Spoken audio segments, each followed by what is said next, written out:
सब सरलता से कर पा रहे हैं ये साधना?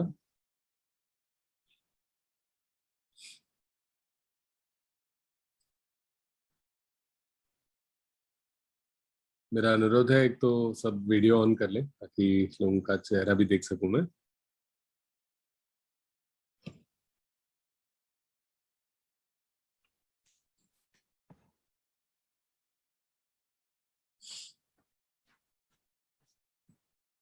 ठीक है, अभी कोई प्रश्न नहीं है तो बाद में भी पूछ सकते हैं।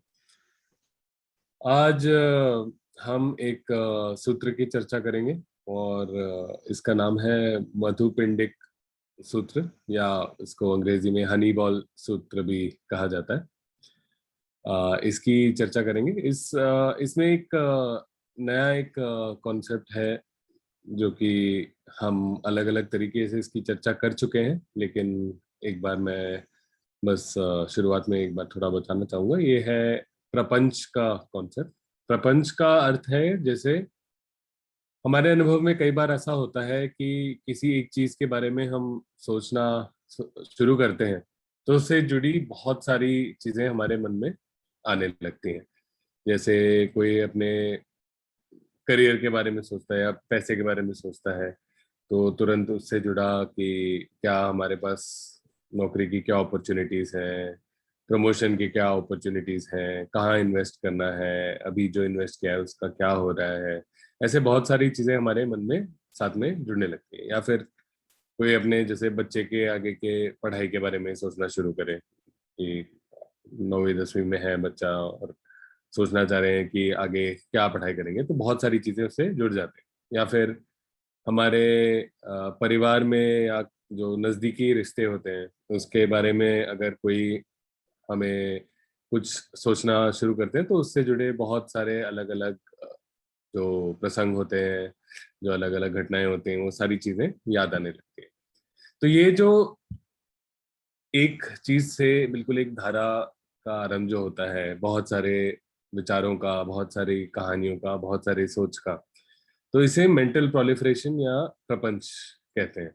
तो ये काफी टेक्निकल वर्ड है ना, आम जिंदगी में हम लोग ये ऐसे वर्ड यूज करते नहीं है, लेकिन ये इस सूत्र का एक थोड़ा इम्पोर्टेंट हिस्सा है, तो इसलिए मैंने कहा कि एक बार पहले ये इसके बारे में बता दूं।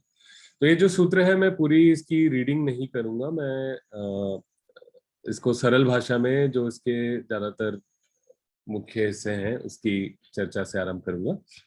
और जैसे हम पिछले कुछ सत्रों में हम प्रतीत्य समुत्पाद की बात करते आए हैं कि कैसे हमारे मन में जो अलग अलग अनुभव होते हैं उनका निर्माण कैसे होता है, कैसे एक स्पर्श, जैसे कोई ध्वनि हो, कोई प्रकाश हो, कोई हमारे त्वचा पे स्पर्श हो, या कोई महक हो, कैसे वो चीज शुरू होती। वो सबसे पहले एक स्पर्श होता है जहाँ ये ध्वनि प्रकाश हमारे एक आयतन पे आकर टकराता है। हमारा जो एक सुनने, देखने या सूंघने की अलग अलग जो क्षमताएं होती हैं, वो क्षमता उसके साथ जागती है, और वहां से जो वेदना उत्पन्न होती है उस पर कैसे हम आगे तृष्णा के आधार पर हम उसको निजी बनाने लगते हैं, उसके साथ कहानियां जोड़ने लगते हैं, और कैसे उससे हमारे मानसिक अनुभव का निर्माण होता है, और हमारे जो आगे हम जो कर्म करते हैं, जो भी कार्य करते हैं हम, तो वो जो हमारी पुरानी आदतें हैं उसके हिसाब से हम आ, उन आदतों में से ही कुछ आदतों के अनुसार हम आगे कर्म करते हैं, कार्य करते हैं। इसमें कहीं हमारी सोच समझ उतनी ज्यादा नहीं का उपयोग हम उतना ज्यादा नहीं करते हैं जितना कि हम अपनी पुरानी आदतों के हिसाब से प्रतिक्रिया या रिएक्शन करते हैं।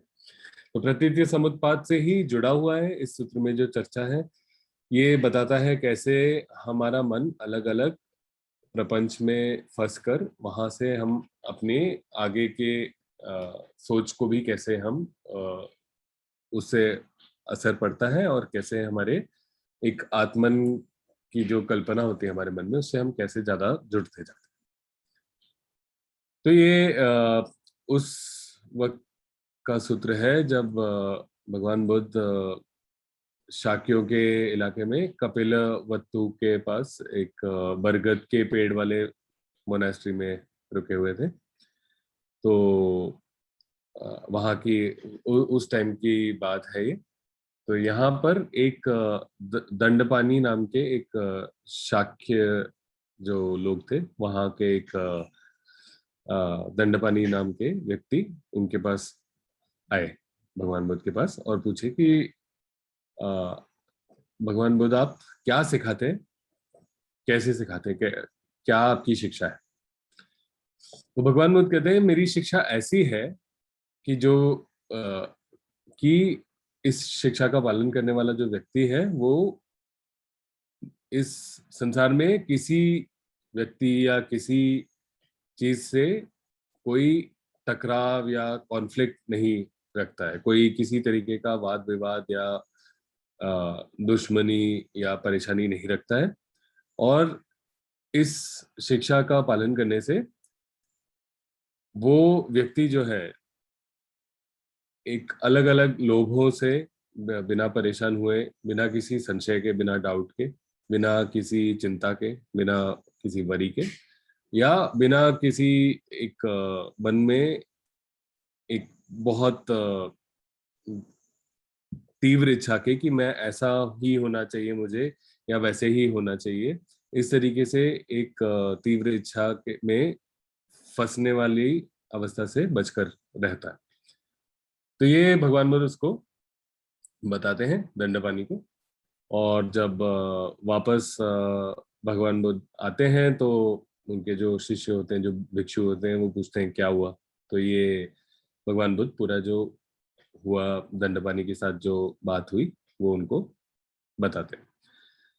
तो एक भिक्षु पूछते हैं कि लेकिन भगवान बुद्ध आप क्या बताएंगे कि ये क्या शिक्षा है जिससे कोई व्यक्ति ऐसा हो कि दुनिया में, संसार में किसी से उसका कोई भी मुठभेड़ ना हो, कोई टकराव ना हो, और जो ऐसा जीवन जी सके जो कि लोभ से मुक्त हो, जो कि संशय से मुक्त हो, जो कि चिंता से मुक्त हो, जो कि एक तीव्र इच्छा कि मैं बस इसी तरह बनूं या उसी तरह बनूं, इस इच्छा से मुक्त हो।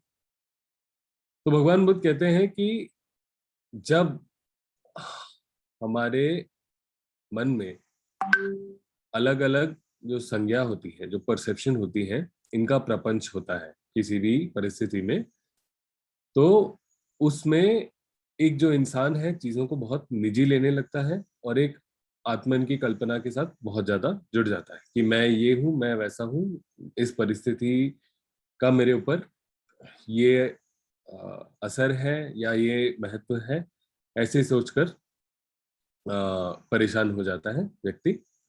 लेकिन अगर किसी भी परिस्थिति में उस परिस्थिति पे निर्मित होने वाले जो संज्ञा है, जो परसेप्शंस है, जो सोच है, इसको बिना निजी समझे हुए, बिना इससे जुड़े हुए, बिना इसी को सत्य समझे हुए अगर कोई व्यक्ति रह सकता है, तो उस व्यक्ति को लोभ, घृणा, संशय, अलग अलग तरीके के सोच, ओपिनियंस जो है, एक घमंड, एक तीव्र इच्छा कि मैं बस इसी तरह होना चाहिए मुझे या उसी तरह होना चाहिए, या फिर अविद्या जो कि इन चीजों का जो ज्ञान नहीं रखता है जिस जो व्यक्ति, तो इन सब चीजों से मुक्त हो सकता है। इससे आपकी लड़ाई झगड़ा, मुठभेड़, वाद विवाद, लोगों के बारे में बुरा कहना, लोगों के बीच में अलगाव लाने वाली बात करना या झूठ कहना या अलग अलग डिस्प्यूट्स में फंसना, लोगों से वाद विवाद करना, लड़ाई करना, तो ये सब चीजें खत्म हो जाती हैं अगर हम किसी भी परिस्थिति में होने वाली जो फिनोमेना है, जो धन है, जो मानसिक विचार है, जो मानसिक प्रक्रिया है, इनके साथ हम बहुत ज्यादा निजी तरीके से ना जुड़े या इन्हीं को सत्य ना समझे अगर, तो हम ये क्षमता रखते हैं इन सब चीजों से बचने की।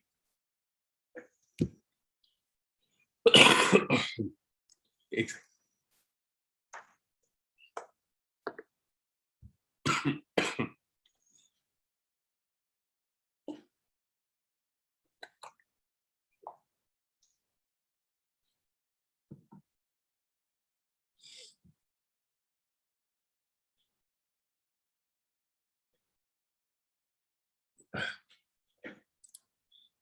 सॉरी, थोड़ी खांसी हो रखी है मुझे।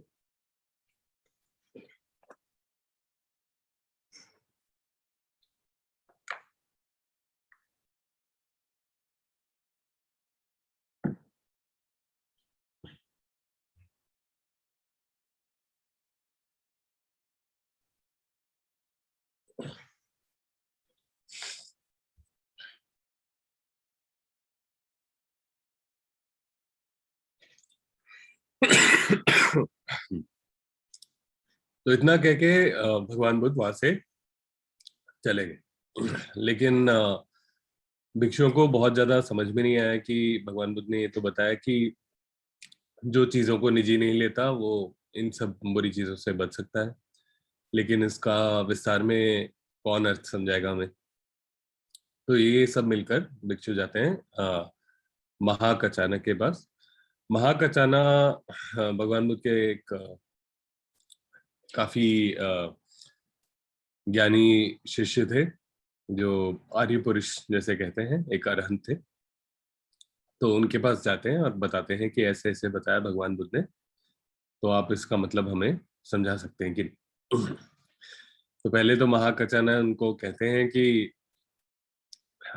आप भगवान बुद्ध के पास थे जिन्होंने पूरी ये शिक्षा दी है, उनसे सवाल पूछने की जगह आप मेरे पास आकर सवाल पूछ रहे हैं, तो ये आपने सवाल पूछने का एक अवसर छोड़ा है। इसलिए मैं भी हर बार मैं पूछता हूँ कोई सवाल है तो सवाल पूछ लीजिए, क्योंकि जब अवसर होता है, जब किसी टीचर के साथ रहते हैं तब सवाल पूछ लें, तो आगे आपको आसानी हो सकती है चीजें समझने में। खैर, तो सबसे पहले महाकचाना ये कहते हैं, लेकिन सारे भिक्षु कहते हैं कि नहीं, पर भगवान बुद्ध खुद कहते हैं कि महाकचाना बहुत समझदार है, ये पूरे धर्म को अच्छी तरह समझ सकते हैं और समझा भी सकते हैं, तो इसलिए हम आपके पास आए हैं, आप कृपया हमें समझा दीजिए।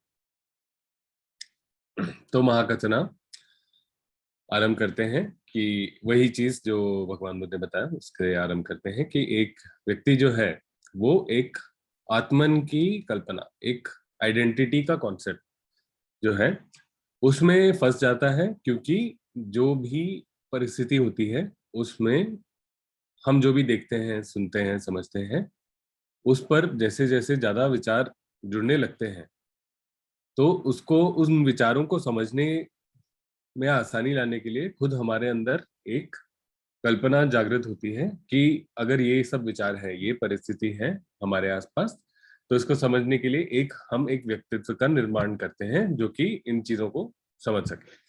तो ये जो व्यक्तित्व का अपने एक पर्सनैलिटी है, अपने एक आइडेंटिटी का जो हम निर्माण करते हैं, वही ये एक कॉन्सेप्ट ऑफ आइडेंटिटी बताते हैं महाकचना। और ये कहते हैं अगर इस चीज से इसको निजी ना मानते हुए, इसको बिल्कुल सत्य ना मानते हुए, अगर इससे हम ना जुड़े, तो ये सारी जो खराब चीजें हैं, मुठभेड़ करना, वाद विवाद करना, लड़ाई झगड़ा करना, ये सब चीजें रह जाती हैं। ऐसे समझाना आरंभ करते हैं महाकाचार्य जी। और फिर इसका जो विस्तार करते हैं वो काफी हमारे प्रतीच्य समुत्पाद से मिलता जुलता है। सबसे पहले वो कहते हैं कि आंख की जो आंख का जो विज्ञान है, या हमारी देखने की जो क्षमता है, वो आंख जो आयतन है, जो हमारा ऑर्गन है, और जो प्रकाश उस पर पड़ रहा है, इन तीनों के मिलने से स्पर्श का निर्माण होता है। स्पर्श के आधार पर एक हमारे मन में एक वेदना का निर्माण होता है। वेदना ऐसी चीज है जो कि सुखदायक हो सकती है या दुखदायक हो सकती है, या न सुखदायक न दुखदायक हो सकती है। जैसे अपने एक गर्म चीज पर हाथ रखा, तो जितनी ज्यादा गर्म होगी चीज, उतनी ज्यादा बड़ी दुखदायक वेदना उत्पन्न होगी। अगर बहुत गर्मी से आए हैं और किसी ठंडी चीज पर हाथ रखते हैं, तो बहुत सुखदायक हो सकता है। बहुत ज्यादा ठंडी होगी तो वो भी दुखदायक हो सकता है, लेकिन नॉर्मल टेम्परेचर पे होगी तो कम सुखदायक होगा, या न सुखदायक न दुखदायक होगा, और थोड़ा ठंडा होगा तो सुखदायक होगा। तो स्पर्श के आधार पर वेदना का निर्माण होता है, और जो जो वेदना का अनुभव हमें होता है, उस चीज से हमारे मन में संज्ञा का निर्माण होता है। संज्ञा यानी परसेप्शंस, ये एक हमारे 5 स्कंदों में से एक स्कंद है। परसेप्शन का अर्थ है कि जैसे कोई चीज, किसी चीज का हमारे मन में जो रिप्रेजेंटेशन होता है, कोई अगर इंसान है तो उसके लिए हमारे मन में एक रिप्रेजेंटेशन है कि इंसान है जिसके 2 आंख, 2 हाथ, 2 पैर, एक नाक, एक मुंह, 2 कान होते हैं, इस तरीके से हम समझते हैं। या एक गाड़ी है, ये हमारे मन में एक कॉन्सेप्ट है, या एक लैंप है, एक लैपटॉप है, एक मोबाइल फोन है। कोई भी चीज जो होती है, ये हमारे मन में एक कॉन्सेप्ट उसका होता है। ये कॉन्सेप्ट सिर्फ जो वस्तुएं होती हैं उनका नहीं होता। तो एक अच्छा व्यक्ति क्या होता है, एक बुरा व्यक्ति क्या होता है, एक विश्वास के लायक कौन व्यक्ति होता है, नहीं होता है, इन सब की चीजों हमारे मन में, जैसे कोई सच कहता है या झूठ कहता है, उनके आपके बॉडी लैंग्वेज से आपके मन में एक संज्ञा का निर्माण होता है जो कहते हैं कि ये सत्य कह रहे हैं या असत्य कह रहे हैं। तो हमारे मन में जो भी मॉडल्स होते हैं, तो कोई व्यक्ति जो खासकर आपके जिसका नजदीकी रिश्ता हो, तो वो एक कोई चीज कहे या कोई अनजान व्यक्ति कोई चीज कहे, तो उसमें बहुत अंतर आता है हमारे मन में। तो ये सारी चीजें जो होती हैं, जो हमारे कॉन्सेप्ट होते हैं, जो हमारे दुनिया को जब हम देखते हैं, तो उसको समझने का एक तरीका एक कॉन्सेप्ट से होता है। तो सबसे पहले एक कॉन्सेप्ट जुड़ता है, उस कॉन्सेप्ट के ऊपर हम और ज्यादा सोचते हैं कि अच्छा ये कॉन्सेप्ट इस परिस्थिति में आया है तो इसका क्या अर्थ हो सकता है ना। तो जब जो वेदना होता है, वेदना होती है, उसके हिसाब से, उसके आधार पर हम हमारी संज्ञा का निर्माण होता है। तो जैसे हम कोई गरम चीज, जैसे गरम तवे पे अगर हमारा हाथ लग गया, हम देख नहीं रहे हैं उस तरफ, लेकिन हमें उसके आकार से या उसके धातु जो है उससे हम समझ सकते हैं कि एक तवा है और ये गरम है। तो आपके मन में ये अलग अलग कॉन्सेप्ट्स आ सकते हैं कि शायद इस पे अभी खाना बनाओ या गर्म पानी में धुलाओ। इस तरीके से हमारे मन में अलग अलग कॉन्सेप्ट्स आ सकते हैं। तो अगला जो बताते हैं महाकवच ना, कि जो संज्ञा हमारे मन में निर्मित होती है उसके बारे में हम सोचना आरंभ करते हैं। तो अगर ये संज्ञा आई है कि ये तवा, यहाँ पे गरम तवा है, तो आप उसके बारे में सोचने लग सकते हैं कि ये गरम तवा यहाँ क्यों रखा है, और ये गर्म क्यों है। वहां से आपके विचार आ सकते हैं कि शायद अभी खाना बना हो, या अभी ये गर्म पानी में। ज्यादा देर जिसके बारे में हम सोचते रहते हैं और हम उसके उस चीज से अगर हम जुड़ जाते हैं, तो फिर प्रपंच का आरंभ होने लगता है। फिर किसने यहाँ पे रखा है, क्यों रखा है, ये यहाँ होना चाहिए कि नहीं होना चाहिए। तो इस तरीके से हमारे एक जो स्पर्श होता है, स्पर्श के आगे हमारे वेदना का निर्माण होता है, वेदना के आगे संज्ञा, संज्ञा के आगे हमारा प्रपंच का सिलसिला आगे बढ़ते जाता है। और ये जो हमारे प्रपंच होता है, तो इसके साथ हम अपने जो हमारे जो पुराने, हमारे जो अलग अलग अनुभव हुए हैं, उसके हिसाब से हम एक व्यक्तित्व का निर्माण करते हैं कि अगर ये हुआ है तो अब मुझे कैसे इसके बारे में सोचना चाहिए, या मुझे इसके बारे में क्या प्रक्रिया करनी चाहिए, या क्या कर्म करना चाहिए। यहाँ पर अगर हम इस चीज को अगर निजी ना समझें, तो ऐसा हो सकता है कि हम केवल देखें कि हमारा हाथ एक गर्म तवे पे हटा लें। अगर हम इसको ज्यादा निजी बनाने लगे, तो हम इस तरीके के सोच में जा सकते हैं कि किसने रखा है, क्यों रखा है, ये नहीं सोचा कि मुझे गर्म चीज से मेरा हाथ जल सकता। तो ये जो दूसरा रास्ता है, यही हम इसको जब निजी लेने लगते हैं, तो ये एक मैं वाला मुद्दा बन जाता है कि ये मेरे लिए ठीक था, नहीं था, ये मेरे साथ सही हुआ, नहीं हुआ, मेरे साथ कैसा बर्ताव हो रहा है, मेरे साथ कैसा बर्ताव होना चाहिए, नहीं होना चाहिए। इस तरीके से हमारा मन उसमें सोचने लगता है, और इससे आत्मन की जो हमारी कल्पना है, तो कल अगर हम इस चीज को बहुत निजी है, तो कल हम जब दोबारा अपने एक किसी परिस्थिति में अपने आत्मन की एक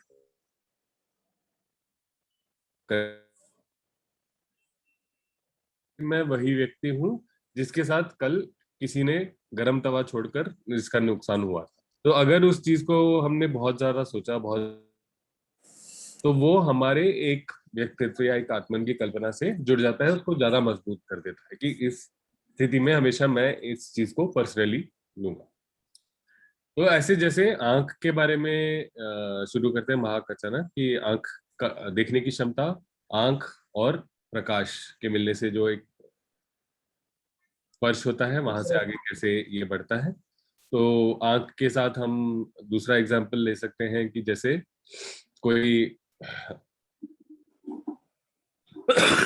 धुला हुआ कपड़ा है लेकिन उसमें कुछ गंध लगा हुआ है जैसे, तो पहले तो स्पर्श होता है, पहले जो उस कपड़े के ऊपर प्रकाश जो पड़ रहा है वो हमारा आंख और हमारे देखने की जो क्षमता है, ये तीनों मिलते हैं, इससे स्पर्श होता है।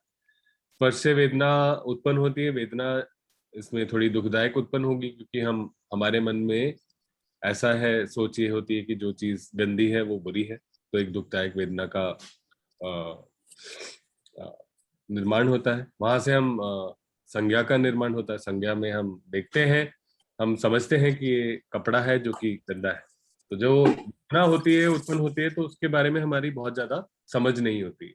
उस समय हमें सिर्फ हमारे अनुभव में ये होता है कि कुछ ऐसी चीज है जो हमें शायद नापसंद है या दुखदायक है। वे जब संज्ञा का निर्माण होता है तब हम इसको नाम देने लगते हैं, इसको समझने लगते हैं कि ये एक धुला हुआ कपड़ा है और ये धुले हुए कपड़े पर दाग है। यहाँ से हम सोचना शुरू कर सकते हैं कि ये धुले हुए कपड़े पर दाग क्यों है, और इसमें हम अपने आइडेंटिटी को, अपने निजीपना को भी जोड़ सकते हैं कि मैं हमेशा कपड़ा धोता हूँ तो बड़ी सफाई से धोता हूँ और लोग इसका ध्यान देते नहीं है। मुझे हर चीज की चिंता करनी पड़ती है, मुझे हर चीज का ध्यान रखना पड़ता है, सारी मेरी जिम्मेदारी है। और मैं लोगों के लिए इतना काम करता हूँ, इतना मैं उनके लिए सोचता हूँ, उनके लिए मेहनत करता हूँ, लेकिन वो मेरे लिए मेहनत करने के लिए तैयार नहीं। जैसे हम इस तरीके से प्रपंच में अगर हम फंस जाए तो हमारे मन में वो चीज बैठ जाती है कि जब हम अगली बार अपने व्यक्तित्व का निर्माण करते हैं, किसी चीज को निजी लेते हैं, तब हमारे भविष्य में भी ये चीज आएगी कि मैं वही व्यक्ति हूँ जिसके साथ कल ये एक कपड़े पे दाग रह गया था, परसों गर्म तवे पे हाथ लग गया था, उसके पहले 50 अलग घटना हुई थी। तो हमारे मन में एक जो अपने व्यक्तित्व की कल्पना होती है वो ज्यादा मजबूत होती रहती है और ज्यादा संसार से एक मुठभेड़ वाले रूप में बनते रहती है कि क्या जो भी संसार में जो चीजें हो रही हैं, जो चीजें मैं अनुभव कर पा रहा हूँ, क्या ये मेरे फायदे के लिए है, क्या मेरे नुकसान के लिए है, क्या मेरा मान कर रही हैं, क्या मेरा अपमान कर रही हैं। तो इसी तरह महाकाचानंद जी फिर आगे कान का भी एक पूरा सिलसिला बताते हैं कि कैसे कान सुनने की हमारी जो क्षमता है और जो हमारा कान है, जो आयतन है, जो ऑर्गन है हमारा, और जो ध्वनि है, इन तीनों के मिलन से स्पर्श का निर्माण होता है। स्पर्श के आधार पर वेदना का निर्माण होता है। जैसे किसी ने जोर की दरवाजा बंद कर दिया आपके घर में, तो आपको लगता है कि सबसे पहले वो जोर की जो दरवाजा बंद होता है वो एक दुखदायक वेदना हो सकती है।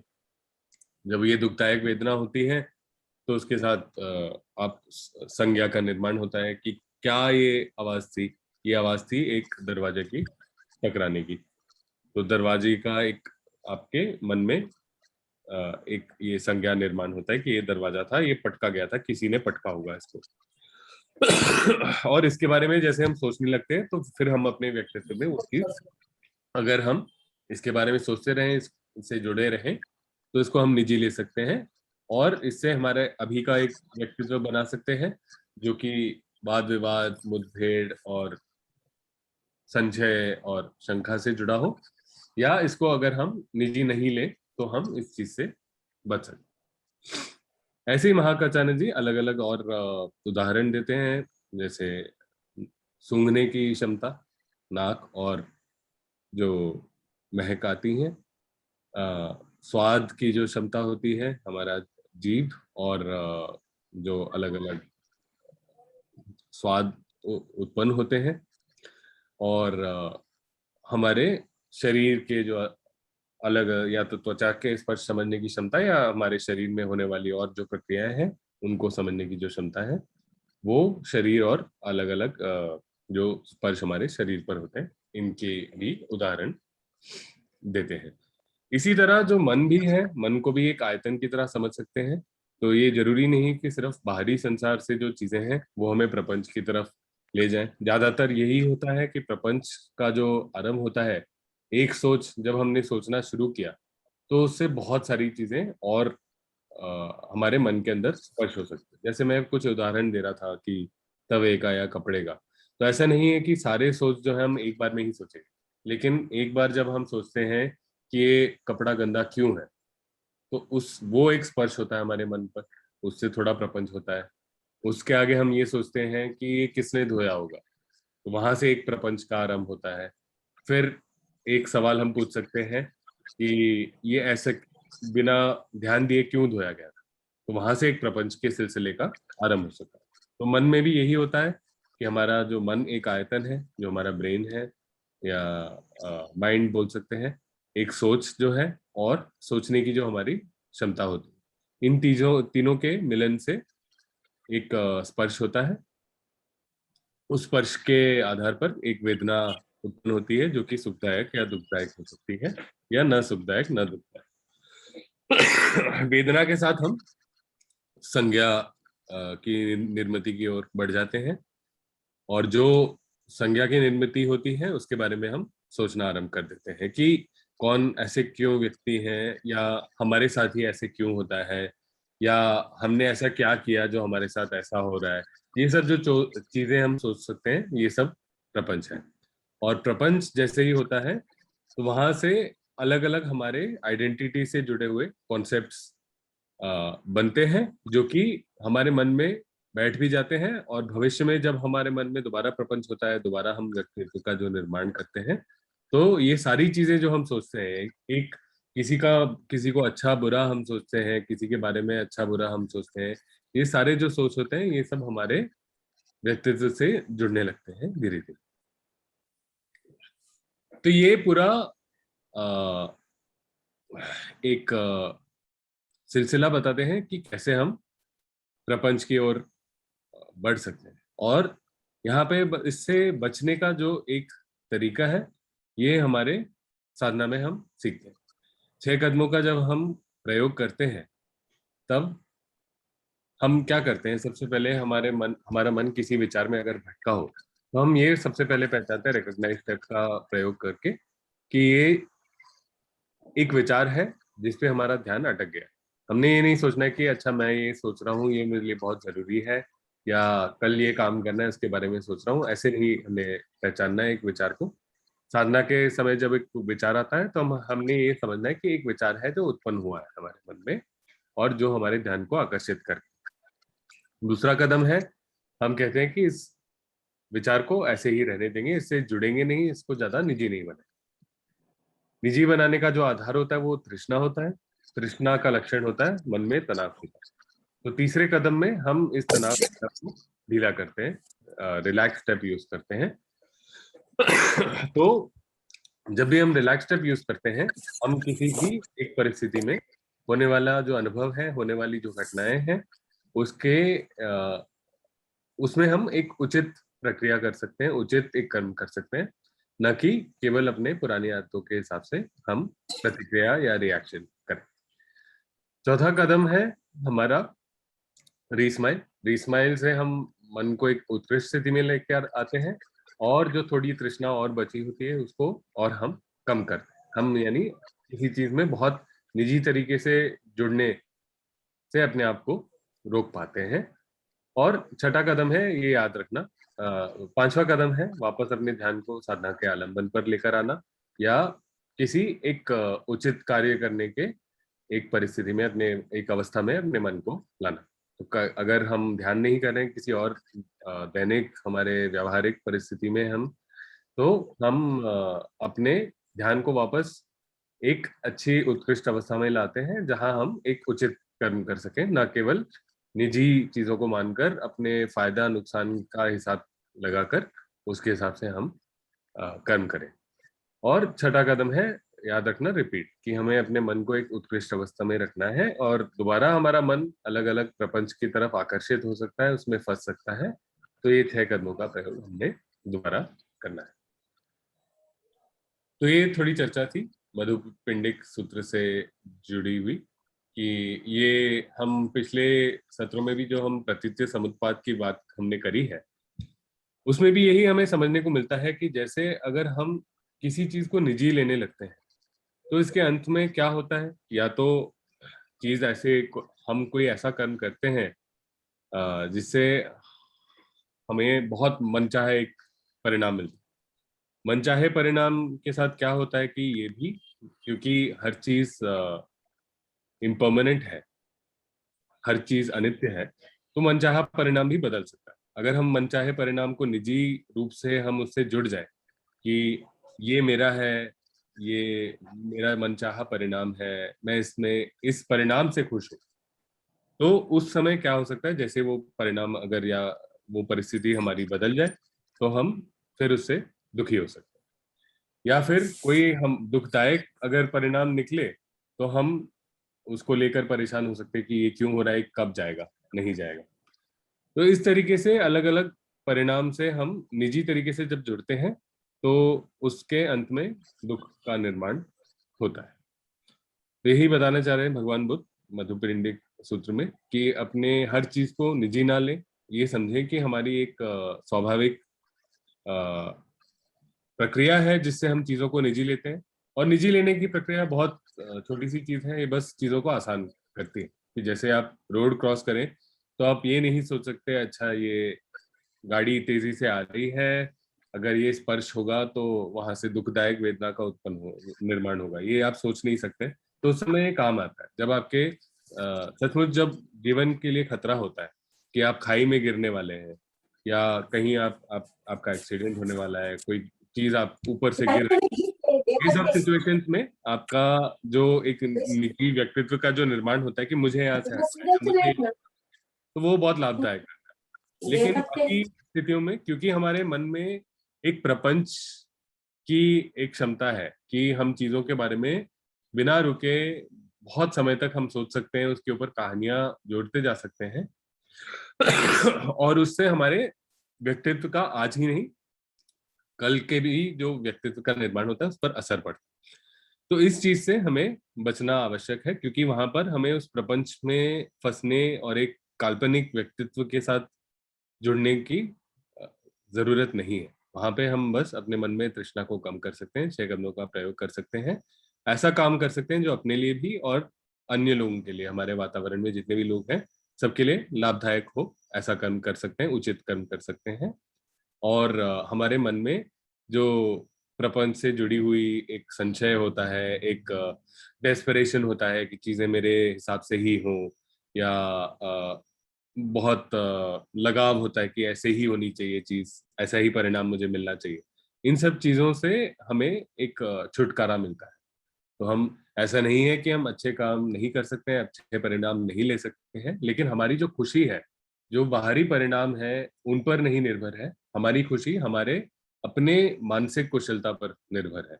हमारे दुख और सुख हमारे एक मानसिक प्रक्रिया से उत्पन्न हो रहे हैं, और हमारी जो खुशी है, हमारा सुख है, संतुष्टि है, शांतता है, जो मानसिक कुशलता से हम उसकी निर्मिति कर सकते हैं, ना कि बाहर के परिस्थितियों पे या बाहर के परिणामों पर निर्भर होकर।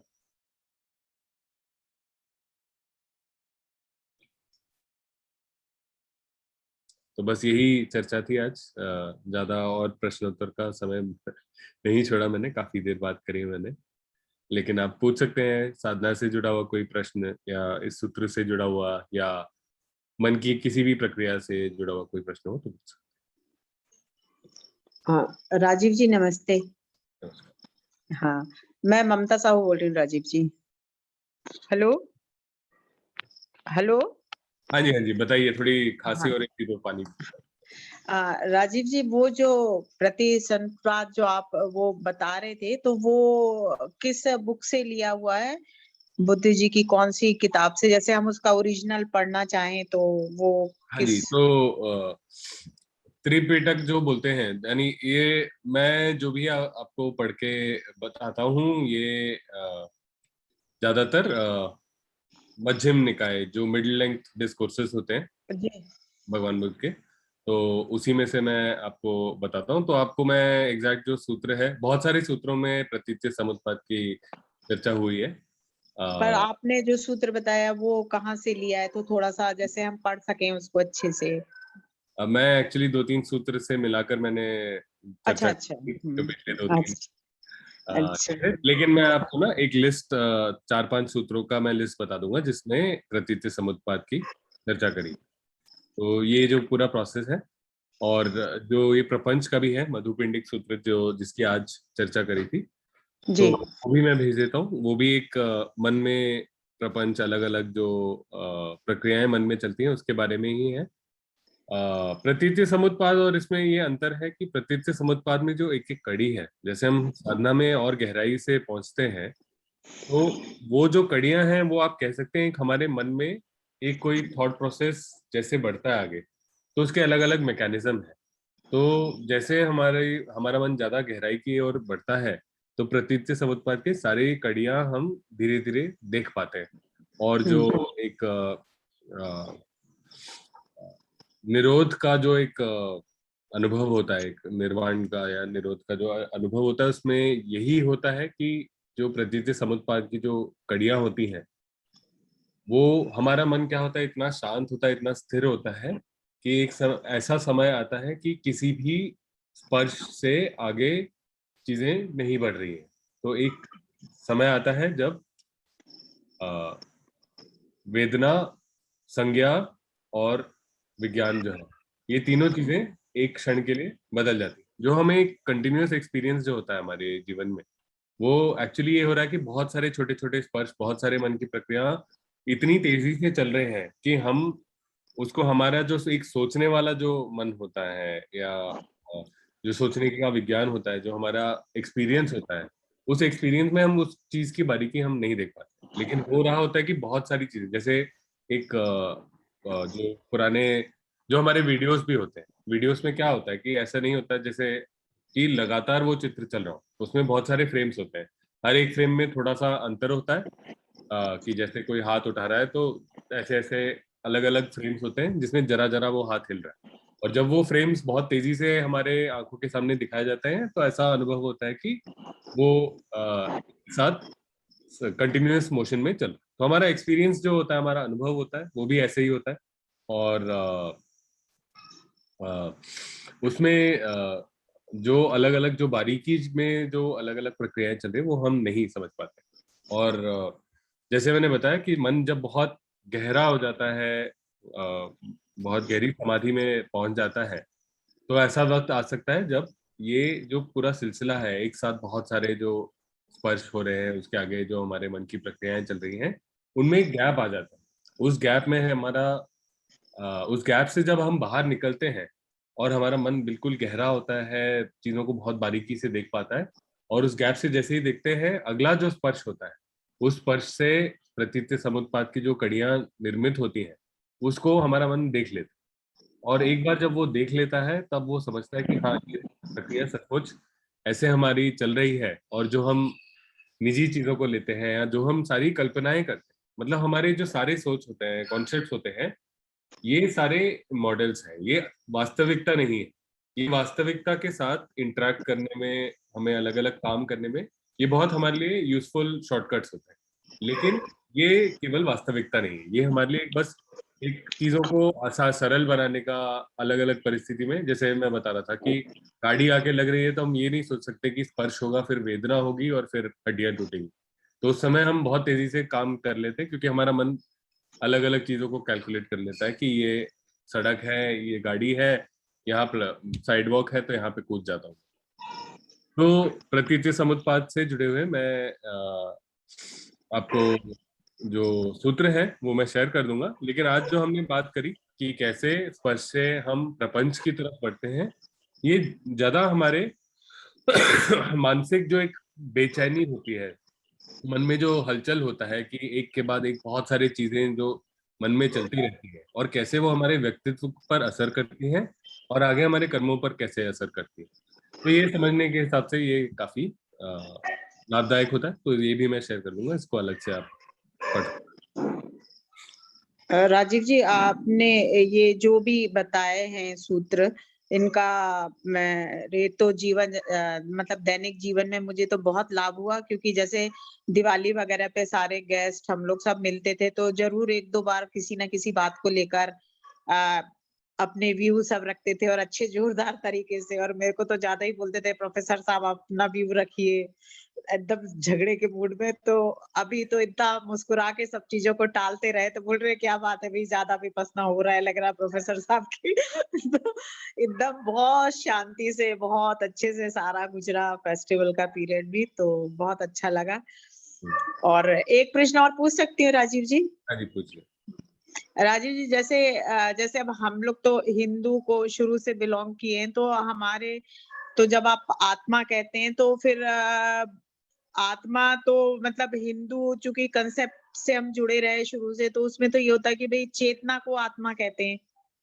और फिर अब आप अनात्मा की बात करते हो, तो फिर अनात्मा मतलब मैं है, मैं का नहीं होना है, तो ये सब बड़ा कंफ्यूजन का लगता है कि ये क्या कंसेप्ट है, अनात्मा और ठीक है, आत्मा तो मतलब मैं अलग है आपको एक कि चीज बहुत ये बताता हूँ। तो भगवान बुद्ध ने की भी दो चीजें मैं बताता हूँ। तो एक तो भगवान बुद्ध ने कहा है सबसे पहले कि जो शिक्षा मैं दे रहा हूँ, जो धर्म मैं सिखा रहा हूँ, ये ऐसी चीज नहीं जिसको जिसको मतलब ये भी एक मतलब जो उपादान की हम बात करते हैं ना, मतलब या व्यूज की हम बात हाँ। करते हैं, क्लिंगिंग टू व्यूज, राइट। तो वो हम्म। कहते हैं कि ये जो धर्म है, इसको अपने काम के लिए, अपनी कुशलता बढ़ाने के लिए, अपने फायदे के लिए यूज करिए। इसको बिल्कुल इससे एक एक वर्ड को अलग कॉन्सेप्ट बना के उस कॉन्सेप्ट से आप प्यार मत करने लगे, ठीक है। इससे आपके मन के प्रक्रिया को समझने की कुशलता बढ़ाना, ये इसका सबसे बड़ा काम है। तो अगर ये आपको एक ऐसा एक राफ्ट है या नाव है जो आपको पानी के इस छोर से उस छोर तक ले जा सकता है, तो इस छोर से उस छोर तक जाइए, उसके बाद अपने सर पे मत रखिए उसको।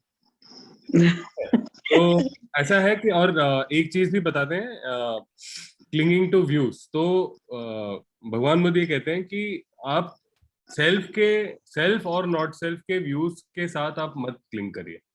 तो ये कोई चीज मेरे अंदर आत्मा है नहीं है, ये चीज से आप मत जुड़िए। आप ये देखिए कि आपके मन में जो प्रक्रिया हो रही है वो इम्पर्सनल है।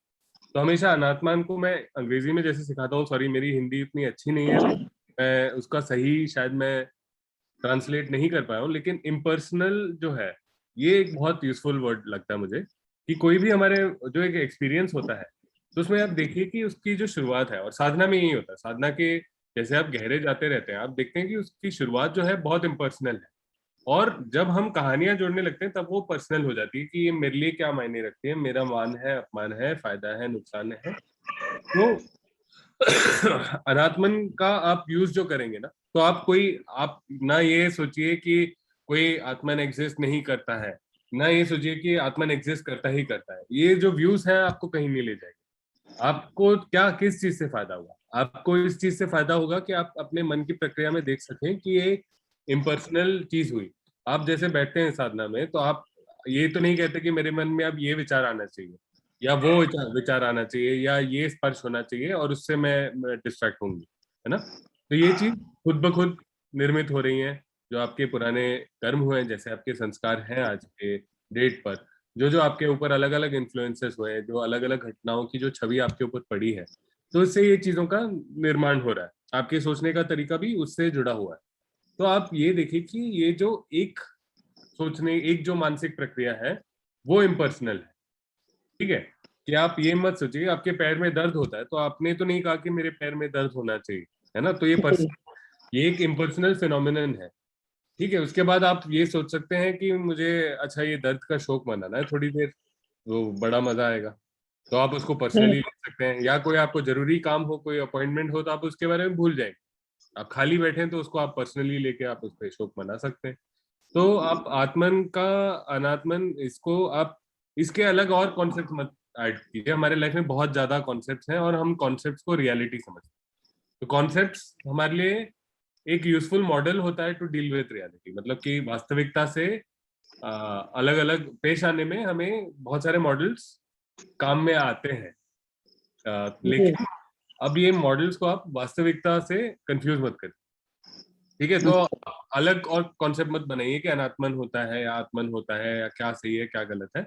आप ये देखिए कि आपके मानसिक प्रक्रिया में कि आपको कोई कुछ कह देता है तो आपके वश में है, आपके कंट्रोल है कि आप उसको पर्सनली लेते हैं कि नहीं इम्पर्सनली लेते हैं, है ना? तो आप वो इम्पर्सनैलिटी पे ज्यादा आप फोकस करिए।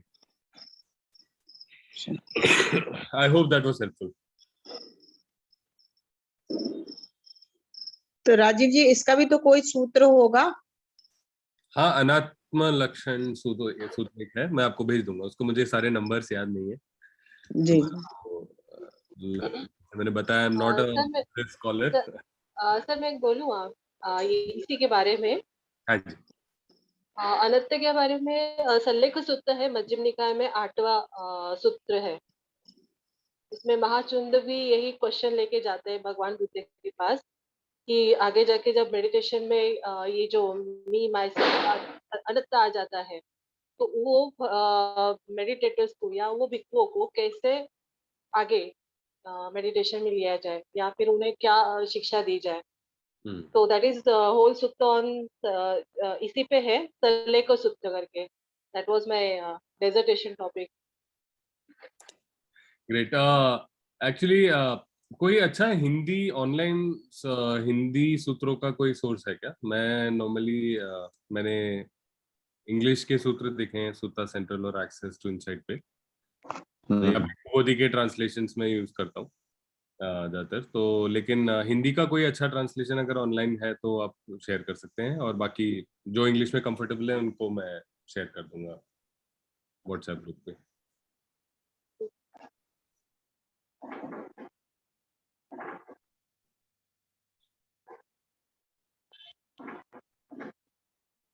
और किसी का प्रश्न है? एक प्रश्न और कर सकते हैं, उसके बाद आज का सत्र समाप्त करेंगे। नमस्ते राजीव जी। नमस्कार। ये मेरा आपसे पहला रिट्रीट हो रहा है, तो इससे पहले मैं ट्विन प्रैक्टिस कर रही हूँ 1 साल से। अभी फर्स्ट टाइम मैं रिट्रीट ऑफिशियली कर रही हूँ। तो अभी वॉकिंग मेडिटेशन तो मैं पहले से कर रही थी, लेकिन अभी जो मैं कोशिश कर रही हूँ ताकि मन ना भटके मेरा, या to be on the object of meditation, चलते चलते ऐसा लगता है कि मैं थोड़ा हाइट पे चल रही हूँ। रोड तो वही फ्लैट लगता है, लेकिन ऐसा लगता है कि जैसे मैं हाइट हो गई हूँ, ऐसा कुछ मेरा माइंड का हाइट थोड़ा ऐसे हाइट में हो गया, ऐसा कुछ लगने लगता है।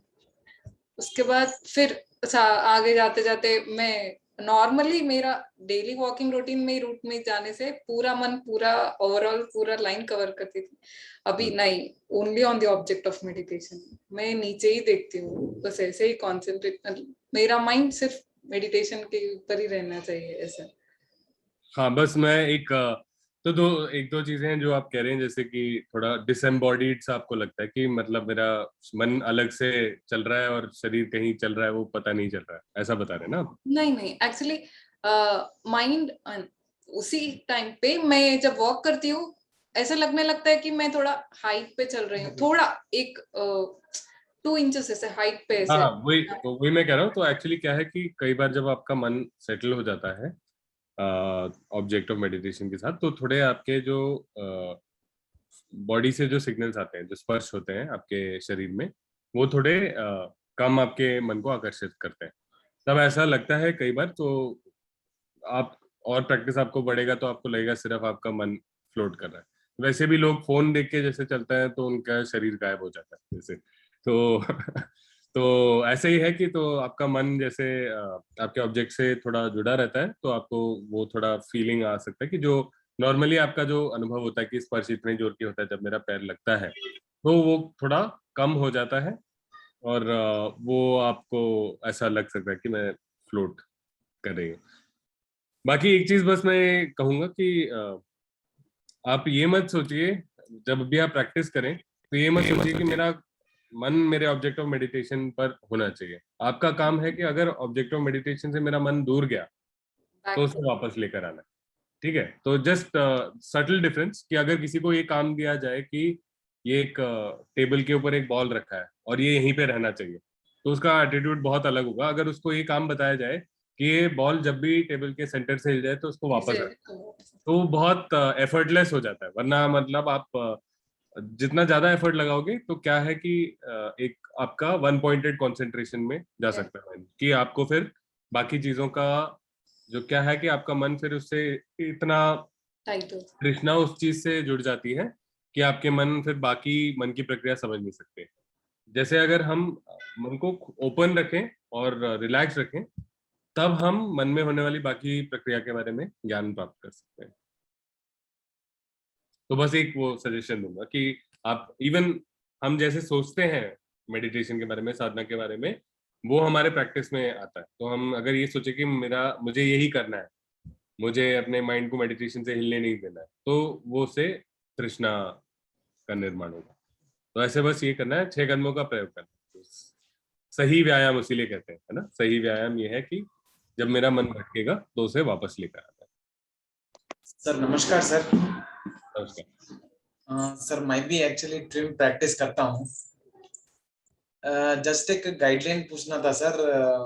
जैसा एक पर्टिकुलर जाना के बाद 6 डायरेक्शन में करने के लिए बोलते हैं ना सर, वो नॉर्मली फोर्सफुली करना पड़ता है कैसा, नहीं तो नेचुरली होने देते कैसे?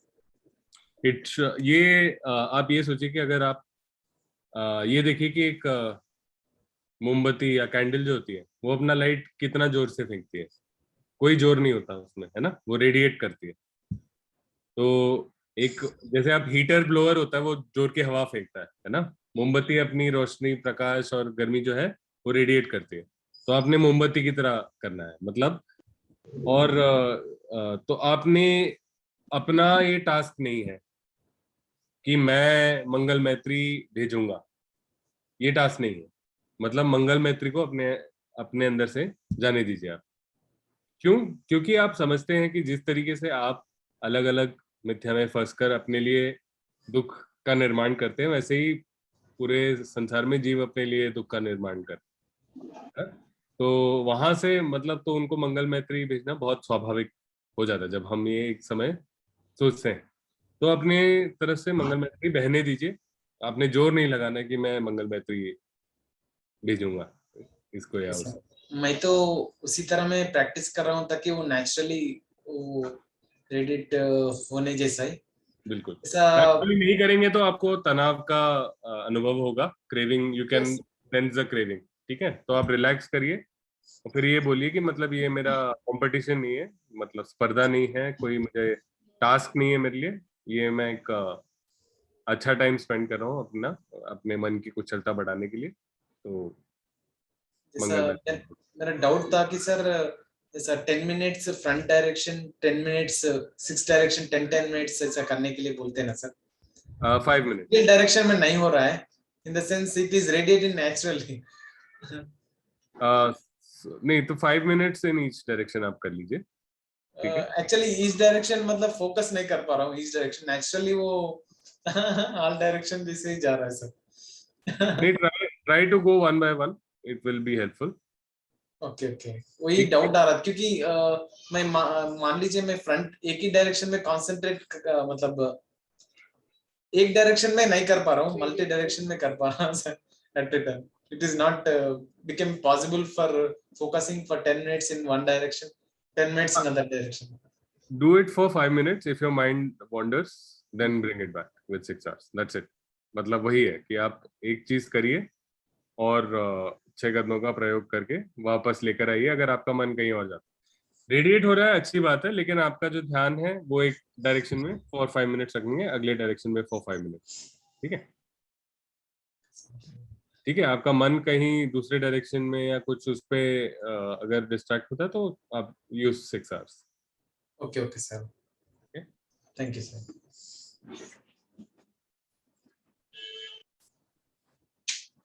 चलिए, आज का समय हो गया है। बाकी सप्ताह में कोई प्रश्न हो तो आप भेज सकते हैं व्हाट्सएप पे या ईमेल पे मुझे। अगले सप्ताह मिलेंगे। डॉक्टर साहब प्लीज लीड करिए आप प्रेयर में। दुखग्रस्त हो दुख मुक्त, भयग्रस्त हो भय मुक्त, शोकग्रस्त हो शोक मुक्त, हो सुखी सब प्राणी। हमने किया जो यह पुण्य संपादन, सभी संपदार्थ सभी देव देव से अनुमोदन। आकाश और भूमि के महासिद्ध देवनाग, करें पुण्य का अनुमोदन। चिरकाल रखें बुद्ध शासन। साध साध साध।